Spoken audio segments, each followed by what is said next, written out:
Should you pull for Varesa and Xianyun in Phase 1 or wait for Xilonen and Venti in Phase 2? If you're planning future teams, especially for Skirk and IFA, making the right choice now could save your Primogems. Hey guys, it's Sam. Welcome back to Into You Gaming. Before we get into the banner breakdown, just a quick reminder. I'm doing a Welcome Moon giveaway at 1,000 subscribers, so make sure to subscribe and take part. Now, let's get into it. Let's start with Varesa, since she's new and everyone wants to know if she's worth pulling. Varesa is great for exploring the new areas, and honestly, the way she runs makes it even funnier. What makes her unique compared to other Natlan characters is that she gains Night Soul points through plunge attacks. She's also the only character in the game who can enable a plunge attack without using her skill or burst. She just does it with her charged attack, which launches her into the air. When using Varesa, you'll want to incorporate charged attacks into your combo to trigger plunges. If you plan to main her, C2 is a must to maximize her damage and uptime.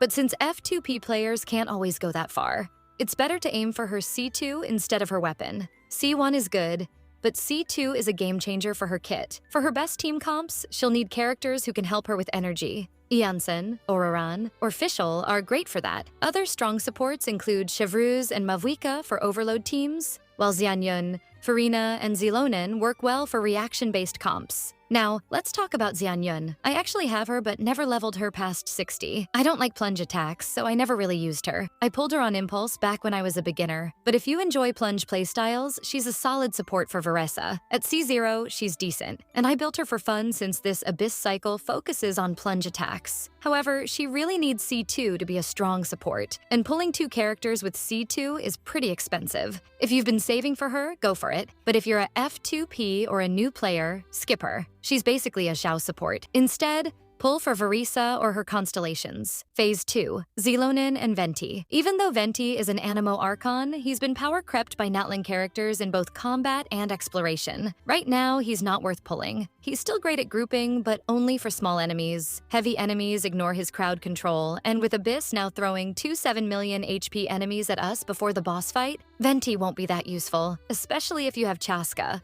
He's not a priority. Also, we have so many upcoming meta characters that could bring something new to the game. Skirk and IFA are prime examples. IFA looks like an Animo character, and if he ends up similar to Lanyan, you might regret spending Primogems now. I've already covered Effie and Skirk's kit details, and Skirk's gameplay is really unique. So much so that I'm considering skipping Varesa. If you haven't checked that video out, I'll leave the link in the description. Trust me, you don't want to miss it. Now, let's talk about the only character in Phase 2 who's actually worth pulling. Xilonen. She's a meta character, and she proved it in just one banner. C2 makes her absolutely broken, but getting C2 means at least 200 to 300 pulls, possibly more. F2P players can't afford to pull for every character, so let me make this simple. Skip Venti and Xianyun. If you have Mavuika or Xilonen, pulling Varesa is a good choice to maximize her damage potential.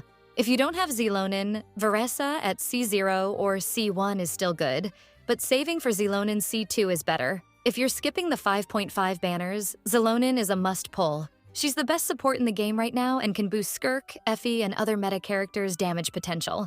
If I got anything wrong, let me know in the comments, and tell me who you're pulling for. Also, don't forget, I'm doing a Welcome Moon giveaway at 1,000 subscribers, so make sure to subscribe and join in. That's all for now. Sayonara.